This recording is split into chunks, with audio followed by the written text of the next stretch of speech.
C'est un sujet dont on entend de plus en plus parler, le personal branding.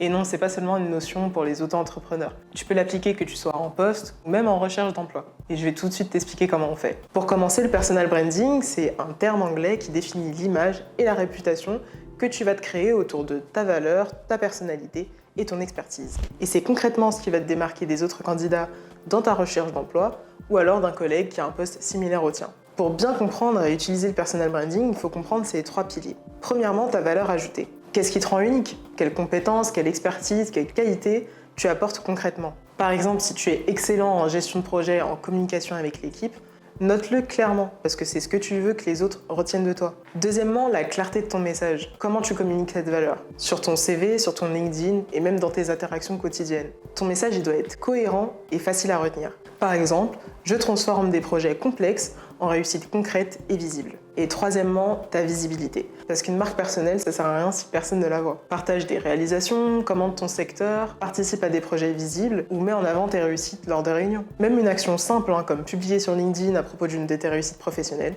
ça peut faire la différence. Mais comment l'appliquer concrètement?